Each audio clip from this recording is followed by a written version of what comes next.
Assalamu alaikum, j'espère que vous allez bien. Bienvenue sur Al Jannah TV. Aujourd'hui, nous allons aborder le thème du divorce. Je suis en compagnie de Kartoum, donc je vais te laisser te présenter dans un premier temps. D'accord. Salam alaikum. Donc, je m'appelle Kartoum Touré. J'ai 30 ans. Je suis maman de 2 enfants. Je suis éducatrice spécialisée. Donc, je remercie Dali de m'avoir choisi, en tout cas, pour aborder ce sujet qui me semble quand même très, très, très, très important. Et lorsque tu entends le thème du divorce, qu'est-ce que ça t'évoque? Qu'est-ce que ça m'évoque? Déjà, moi-même, pour avoir déjà divorcé, c'est un sujet qui me touche à cœur, je dirais, parce que j'ai pu rencontrer beaucoup de femmes qui vivent cette période très difficilement. Il y en a certaines qui peuvent tomber dans la dépression, il y en a certaines qui se renferment sur elles-mêmes, qui n'y croient plus, qui ne croient plus au mariage, qui n'arrivent même plus à se construire. Et finalement, en fait, je me rends compte que c'est pas tant le divorce ou tant le mariage, mais c'est plutôt le sens que tu donnes à cette épreuve en fait que tu vas vivre. Donc déjà, dans un premier temps, c'est intéressant Mhm. le fait que tu utilises le mot épreuve, Oui. parce que tu vois le divorce comme une épreuve. Exactement. Déjà, la femme, faut qu'elle sache que lorsqu'elle traverse cela, ça peut être une épreuve pour elle. Ça peut être une épreuve, mais ça peut être également, je dirais, un tremplin. Pour moi, le divorce, en fait, c'est pas forcément quelque chose de négatif. Ça peut être, en fait, parfois même la meilleure chose qui puisse t'arriver. Ça peut te permettre, en fait, de grandir. Ça peut te permettre de développer tes compétences. Moi, je dirais, en fait, que le divorce et le mariage sont des expériences.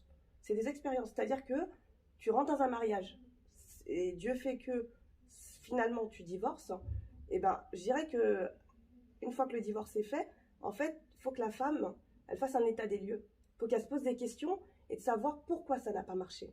Quand bien même il y a un des deux conjoints qui a plus tort que l'autre, il faut, d'une certaine manière aussi, se poser la question qu'est-ce qui n'a pas marché et pourquoi ça n'a pas marché. Donc en fait, c'est comme si le divorce, Mhm. ça nous permet de tirer des leçons, ça nous permet de faire un bilan en fait de l'union, de ce qui s'est passé, c'est ça? Je dirais que le mariage, le divorce, en fait, toutes les relations humaines qu'on va avoir dans notre vie, en réalité, ça doit nous apprendre sur nous-mêmes, en fait. Ça nous permet de connaître nos limites, de connaître nos peurs, de connaître nos défauts. Et en réalité, tu dois te servir de toute expérience de la vie pour grandir, pour t'améliorer. Et que ce soit le mariage ou le divorce, eh bien, j'ai envie de dire, en fait, c'est des choses dont on peut se servir, en fait, pour être la meilleure version de soi-même. Il ne faut pas, je dirais, voir le bien-être que dans le mariage. Il ne faut pas se dire c'est parce que j'ai divorcé que c'est la fin du monde, c'est terminé, on ne voudra plus de moi. Et je me rends compte en fait qu'il y a beaucoup de choses en réalité qui sont liées à la culture, qui sont liées à l'enfance. C'est des blessures intérieures. Et c'est pour ça qu'en réalité, en fait, il faut qu'on apprenne à nos enfants depuis tout petit que l'échec pour moi, c'est quand tu tombes et tu ne te relèves pas. C'est-à-dire que tu échoues si tu ne te relèves pas. Mais que tu tombes, ce n'est pas grave. Si tu tombes, tu te relèves, tu apprends, tu en tires des leçons, finalement tu en ressors grandi. Du coup, c'est vraiment intéressant en fait de le voir sous cet angle, parce que je pense que, comme je l'ai déjà dit dans une précédente vidéo, on est avant tout des serviteurs de Dieu. Donc, si une personne, lorsqu'elle divorce, pour elle, c'est la fin de tout. Et comme tu as dit, on peut tomber dans des dépressions, on peut ne plus du tout avoir confiance en soi. Moi, j'ai déjà parlé avec des sœurs qui sont vraiment détruites, qui ne croient plus en rien. Est-ce que c'est normal? Donc, je pense que c'est clair que si eh ben, on le voit comme une épreuve, comme en fait une épreuve qui nous est arrivée, en fait, on va s'améliorer, on va en tirer des choses positives et on va essayer de se concentrer sur notre fonction première, mais on ne le vit pas de la même manière. Après, comment dire, il y a des choses qui sont un petit peu normales. Un divorce, dans tous les cas, Oui, ça reste douloureux. oui. C'est-à-dire qu'il faut savoir aussi accueillir la souffrance, accueillir la douleur et se dire oui, là ça fait mal. Si tu as envie de pleurer, pleure un bon coup. Mais par contre, à un moment donné, relève-toi. Et je dirais que très souvent, malheureusement, les femmes, en fait, après un divorce, elles sont à terre. Pourquoi? Parce qu'elles ont mis trop d'espoir dans le mariage. Elles ont mis tous leurs espoirs dans le mariage. C'est-à-dire qu'elle s'est mariée pour être heureuse. Elle s'est dit, dans ce mariage, je vais trouver le bonheur et il faut que je le trouve.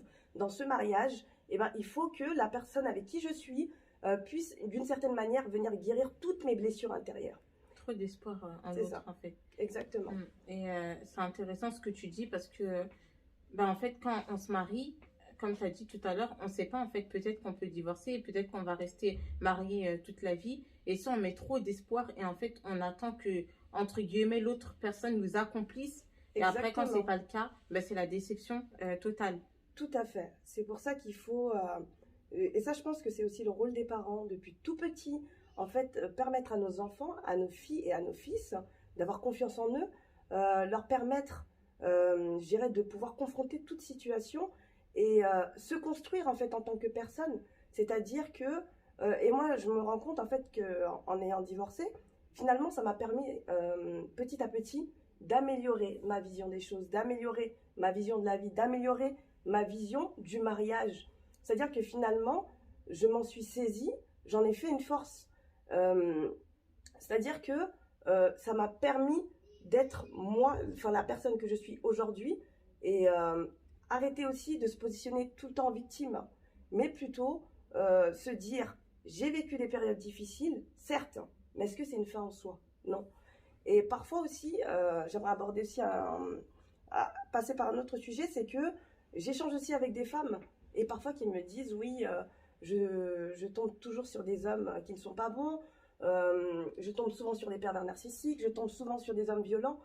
Mais en fait, moi, la question que je pose à ces femmes, c'est pose-toi la question pourquoi? Si tu tombes sur ce type d'homme d'une certaine manière, c'est parce que il t'attire en fait. Donc pose-toi la question, pourquoi tu es attiré par ce type d'homme? Parce que c'est peut-être qu'inconscient, elle va vers des personnes qui vont la détruire, qui vont lui faire du mal, mais si elle n'a pas conscience de cela, si elle ne met pas de mots dessus, malheureusement, ça a tendance à se reproduire. C'est-à-dire qu'elle va avoir un premier mari violent, un deuxième mari violent, un troisième mari violent, et en fait, c'est-à-dire qu'elle est continuellement dans cette chaîne, et tant qu'elle ne s'est pas posée pour se remettre en question et pour se construire et se dire mais pourquoi je suis attirée par ce type d'homme, et moi ce que je dis en fait à ces femmes-là, c'est que si tu es tout le temps attirée par des hommes violents, c'est que toi aussi tu as un problème. Je pense que si une personne, elle est avec un homme violent, c'est qu'elle a elle-même un problème ou qu'elle cherche à les attirer. Bah, quand il y a une accumulation, c'est-à-dire une première relation, l'homme est violent, une deuxième relation, l'homme est violent, là on Mais, parle de la violence, mais ça peut être aussi par exemple une femme qui entretient tout le temps le mari. Un premier mari, elle paye tout, elle paye le loyer, elle s'occupe de tout. Deuxième mari, c'est la même chose qui se passe. Troisième mari, c'est-à-dire qu'à un moment donné, peut-être, je dis bien peut-être, que dans sa posture, elle attire aussi ce type de personne. Donc, après chaque cas comment dire, ça dépend en gros, c'est pas une généralité, mais ça c'est peut arriver. c'est pas une généralité, mais c'est aussi une piste, c'est une hypothèse. D'accord. Ben, c'est mieux de le voir comme ça parce que certaines personnes, des fois, je pense qu'on n'est pas prêt à entendre que peut-être que c'est nous qui attirons ce genre de personnes, en fait. Euh, c'est vrai que c'est difficile à entendre. C'est difficile à entendre parce que ça voudrait dire qu'on... il y Ouais, a- parce qu'en fait, je pense que quand une personne, elle entend ça, elle peut penser que c'est comme si elle fait exprès c'est d'attirer c'est ce type de inconscient. personne. C'est inconscient. C'est un peu comme je dirais, par exemple, une jeune fille qui a vu sa mère se faire battre. Ça a été le seul lien en fait relationnel qu'elle a connu, c'est la violence. En grandissant, elle va penser en fait que quand un homme aime, il frappe. Donc qu'est-ce qu'elle va faire? Elle D'accord. va se mettre en position de victime, elle va rencontrer un homme, elle va se marier et il va la taper. Il va la taper, c'est-à-dire que à travers cet homme qu'elle a trouvé d'une certaine manière, elle a cherché aussi quelqu'un qui est à peu près à l'image de son père. Je sais pas si tu vois ce que je veux dire. Mm. Mais après, c'est vrai que ça relève, comme tu as dit, de l'inconscient, parce qu'en fait, consciemment, tu te dis, cette personne, elle a souffert de cette Ouais, situation, elle fait tout pour ne pas reproduire. Mais effectivement, par exemple, beaucoup de personnes qui battent leurs enfants ont eux-mêmes été battus. Et il y a exactement. des violeurs qui ont eux-mêmes été violés. Et il y a des personnes qui subissent des violences qui ont eux-mêmes été violentées. Et en fait, c'est un mystère, entre guillemets, humain, parce que normalement, on se dit, non, mais si tu as déjà vécu ça, tu voudrais pas reproduire la même chose. Mais en fait, c'est bien plus complexe Je que dirais cela. Et c'est pour cela que tu dis, en fait, de vraiment s'asseoir, analyser les choses pour réparer, en fait, les blessures qu'on a au fond de soi, pour pas reproduire, en fait, inconsciemment un schéma dans lequel, en fait, personne ne veut tomber et on ne veut vraiment pas tomber. exactement. Et je pense il est plus facile de suivre ce schéma en fait que d'aller à l'encontre. C'est-à-dire que il est plus facile en fait de faire avec tes blessures de faire avec ce à quoi tu as manqué. C'est comme des enfants, en fait, qui sont victimes de violences, des enfants battus. Lorsque tu les mets dans un environnement, en fait, qui est serein, un environnement où il n'y a pas de violence, ils vont provoquer de la violence. Ils vont tout faire pour que tu les frappes. Pourquoi? Parce que c'est ce qui est rassurant pour eux. C'est leur manière, en fait, on leur a montré, c'était comme ça qu'on les aimait. C'était comme ça qu'ils étaient dans le lien. Donc, en fait, d'une certaine manière, quand on t'explique ça comme ça, tu te dis, mais c'est un peu bizarre. C'est bizarre, certes, mais l'être humain, on est comme ça. C'est comme ça. Et du coup, pour en revenir sur le sujet du divorce, toutes les sœurs qui divorcent et qui se retrouvent vraiment devant la peur du mariage, Oui. parce que en fait, tu te dis, ça n'a pas marché avec un tel, pourquoi ça n'a pas marché? Comme tu as dit, on rentre avec beaucoup d'espoir et on reste bloqué. Qu'est-ce que tu conseillerais à ces sœurs? Alors moi, j'ai un exemple tout simple. Ça va peut-être vous faire sourire. Mais en ayant déjà échangé avec une sœur, pareil, qui est très crispée par rapport au mariage, qui a la peur qu'on puisse la trahir, la peur qu'on puisse lui faire du mal, la peur que ça se passe mal. C'est-à-dire qu'il ne faut pas vous laisser vivre en fait par la peur. S'il doit vous arriver quelque chose, ça va arriver en fait. Ça fait pas, enfin, le musulman en tout cas, on est censé accepter le destin, qu'il soit bon ou mauvais. Exactement. C'est comme le travail. Moi, je compare ça au travail. C'est-à-dire que quand vous allez travailler, est-ce que parce que tu as été licencié, tu vas arrêter d'aller chercher du travail? Parce que tu as été licencié, ça y est, tu vas rester chez toi, tu vas plus vivre? Bien non. T'as divorcé une première fois ou t'as été licencié une première fois, c'est pas grave. Tu retournes, tu refais, t'améliores ton CV, tu vois ce qu'il n'allait pas, et ensuite tu repostules. Peut-être que pour l'autre, t'étais une erreur, mais pour l'autre, t'es une chance, et il va se dire, oh là là, mais vraiment...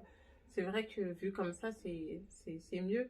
En fait, de vraiment se dire que ce n'est pas parce que ça n'a pas marché une première fois que ça veut dire que ça sera toujours pareil. Mais ce que tu as souligné tout à l'heure, la peur de l'échec, en échangeant avec beaucoup de personnes, je remarque que c'est une peur qui est présente dans énormément de choses. Le mariage, dans les projets, dans l'éducation des enfants, dans énormément de thématiques. Et en fait, ça empêche les gens donc, de vivre. Ça les empêche même d'accomplir des choses parce qu'ils ont toujours peur d'échouer. Et je retiendrai la phrase que tu as dit qui est très, très importante. Donc, échouer, c'est pas donc tomber et se relever. C'est tomber et rester à terre. Oui, exactement. Et surtout, moi, il y a un point sur lequel j'aimerais bien préciser, c'est que dans tout mariage, tu ressors avec quelque chose. Ça veut dire que même si tu es dans le pire des mariages, la personne t'a apporté quelque chose. Tu dois en ressortir avec quelque chose. Tu ne ressors avec rien si tu n'as rien tiré comme leçon. Là, oui, ça ne sert à rien. Parce que parfois, il y a des personnes qui vont se dire, oui, mais je suis mariée, j'ai perdu mon temps, j'aurais dû jamais le connaître. Non, moi, sincèrement, j'ai divorcé et je ne regrette pas. Je ne regrette pas du tout. Et j'ai été mariée plusieurs fois et franchement, je ne regrette pas. Parce que dans chaque mariage, je suis ressortie avec quelque chose. Mais comment tu fais? Parce que aussi, ce qui est difficile, c'est la peur du regard des gens. Tu as fait comment pour passer au-dessus, en fait, et te dire, c'est pas grave, même si j'ai été mariée plusieurs fois, j'ai pu divorcer plusieurs fois, je vais faire... c'est quoi qui... Sincèrement, le discours que je te tiens aujourd'hui, je ne l'avais pas. Je ne l'avais pas parce que je dirais qu'une femme divorcée d'origine malienne, d'origine africaine, c'est très difficile. C'est très difficile parce que tu es montré du doigt. On te montre que tu as fait une erreur. On te montre que maintenant, désormais, tu es devenue une sous-femme. On te montre que qui va s'occuper de tes enfants et que limite, si tu as des demandes de mariage, tu devrais t'estimer heureuse. C'est-à-dire que moi, j'ai balancé les choses. Au début, j'étais quand même dans une certaine victimisation. Je me renfermais beaucoup sur moi-même. Je le vivais comme un échec. Mais heureusement, j'ai été très, très bien entourée. J'ai ma sœur qui m'a très bien entourée. J'ai mes amis, j'ai la famille. Et aussi un travail personnel sur moi-même, en fait. C'est-à-dire que de moi-même, je me suis dit, tu peux pas rester là et te dire que ça y est, c'est fini. C'est-à-dire que j'ai même changé la donne. Et finalement, je me suis dit, peu importe ce que les gens disent, finalement, c'est moi qui galère pour nourrir mes gamins. Finalement, c'est moi qui fais tout ce que je peux, en tout cas pour essayer d'avancer petit à petit. Et je dirais en fait que l'état d'esprit, c'est quelque chose, mais vraiment d'incroyable. Le primordial. Parce que si dans ton état d'esprit, tu te dis que tu as des enfants, tu es divorcé, tu ne vaux pas grand-chose, tu vas attirer un homme qui va te montrer que tu n'es pas grand-chose. Si dans ton état d'esprit, tu te dis, j'ai divorcé, alhamdulillah, mais je suis encore une femme, j'ai encore des valeurs, j'ai encore des choses à apporter et je ne suis pas une sous-femme, et ben tu vas attirer un homme qui va te respecter à cette valeur-là. C'est-à-dire que notre état d'esprit, en réalité, ça nous attire aussi vers certaines personnes, inconsciemment. Et ça, je pense que il est très, très, très important, en fait, que les femmes elles aient un état d'esprit qui soit positif, qu'elles aient une bonne image d'elles-mêmes, que c'est pas parce que tu as eu plusieurs enfants de plusieurs pères que ça y est, tu es au garage. Non, je suis encore une femme, j'ai encore de la valeur, j'ai encore beaucoup d'amour à donner. Et ça, c'est important que ce soit dans le mariage ou après le divorce. Une femme, elle a de la valeur. Une femme, elle a des principes. Une femme, elle a des choses à apporter. Elle a quelque chose, en fait, que Allah lui a donné. Et en fait, on ne doit pas se sous-estimer et en fait laisser les gens nous traiter de n'importe quelle manière. Alors que Allah, il dit, et comportez-vous convenablement envers elle. Donc, tout être humain mérite le respect. Effectivement, mais après, je pense qu'il faut prendre en compte aussi le vécu des personnes. Il y a des personnes, des femmes qui sont tellement fragilisées parce qu'elles ont grandi dans ça. C'est-à-dire qu'elles ont grandi dans un foyer dans lequel on leur a montré tu n'es pas grand-chose. Tu vas souffrir, ça fait partie de la vie. Il faut que tu souffres, c'est comme ça. Tu veux rentrer dans le mariage, tu vas souffrir. Il y a de la souffrance dans le mariage. C'est-à-dire que cette femme-là, on l'a toujours mis en position de victime. On lui a toujours dit supporte la souffrance. Regarde tes mères, regarde tes tantes. Ils ont toutes supporté. Et surtout, on lui a montré qu'elle était que quelqu'un de bien si elle arrivait par-dessus tout à rester dans le mariage. Mais on ne lui a pas appris à se respecter, on ne lui a pas appris à s'aimer, on ne lui a pas appris à se surestimer, on ne lui a pas appris à connaître ses propres limites. On lui a juste dit, eh ben voilà, tu vas à la chasse au lion, et si tu te fais mordre, c'est pas grave. Et c'est vrai que c'est malheureux parce qu'en fait, c'est parce que la religion nous enseigne en fait. Non. C'est parce que la religion nous enseigne. Et en fait, ce qui est beau dans l'islam, c'est qu'on a tous une individualité. C'est-à-dire, on est une communauté, mais Allah, il nous prend chaque être humain en fait en tant que tel. C'est-à-dire que chaque être humain sera responsable de ses péchés. Allah, il observe chaque personne, il entend chaque personne. Chaque personne aura sa récompense si elle fait du bien, etc. Donc, ça veut dire que chacun est à sa place. Oui. Mais des fois, on essaye de nous faire croire qu'en fait, quand tu es dans une union ou autre, tu n'existes plus en fait, alors qu'en fait, tu existes quand même parce que tu es quand même le serviteur de Dieu et Allah, eh ben, il te donne une place et c'est important de respecter sa point que place. tu cites, il est important, mais je pense que la culture prend énormément sur la religion. La culture et la religion est parfois incomprise parce que souvent, en fait, malheureusement, il y a certains musulmans qui pensent qu'une femme pieuse, une femme qui est bien, c'est une femme qui réclame pas ses droits. C'est une femme qui subit, c'est une femme qui doit se taire même quand ses droits sont bafoués. Ton mari te frappe, c'est pas grave. Prends ton tapis, tu invoques Allah. Ah, il t'insulte, c'est pas grave. Ah, il paye pas le loyer, c'est pas grave. Il y aura et au final, en fait, les droits qu'Allah nous a donnés et les devoirs que l'homme doit accomplir, c'est fait comme si en fait c'était c'est pas grave. Alors que nous, on doit donner. C'est pas grave parce que tu as la foi, il faut supporter, tu passes. Alors qu'en fait, non, Allah, il a donné des devoirs et des droits à l'homme, tout comme à la femme. Et je dirais qu'il y a aussi, quand la femme en fait réclame ses droits, tout de suite on va dire oui, c'est une féministe, elle est, comment dirais-je, elle cherche l'égalité. Je cherche pas l'égalité. Je cherche pas l'égalité. L'homme est à sa place, la femme est à sa place. On est complémentaires. Oui, je cherche juste la tranquillité. Comme il a dit dans le verset. Il a mis entre vous, il a créé de vous pour vous des épouses pour que vous viviez en tranquillité. Exactement. Et il a mis entre vous de l'affection et de la bonté. Ça veut dire on veut juste vivre ce qu'Allah nous a dit en fait tout simplement dans le verset. Rien de plus ni de moins. Exactement. Et ça, je pense que c'est important donc de le souligner. Ah oui. En tout cas, ce fut un échange très intéressant. Je te remercie pour tous ces conseils qui, je pense, serviront à toutes les sœurs. Et je peux préciser juste une chose, c'est que vraiment, j'ai envie de dire aux sœurs, ne restez pas seules. C'est-à-dire que quand vous savez en fait que vous avez des blessures, vous avez des choses qui ne vont pas à l'intérieur de vous, il ne faut pas vous renfermer. Il faut essayer, des fois il y a des coachs, des fois il y a des personnes qui sont là aussi pour vous aider. Ça peut être une personne que vous ne connaissez pas du tout parce que parfois, elles ont peur de se confier à la famille. Elles se disent non, elle va peut-être raconter ça à d'autres ou ceci, cela.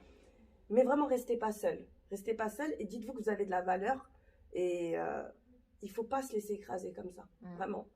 Mais du coup, pour celles qui souhaiteraient avoir des entretiens avec Kartoum Chérif, je mettrai le lien de son Facebook juste en bas de la vidéo. On vous remercie de nous avoir suivis. Voilà, et on se dit à très bientôt sur Al Jannah TV.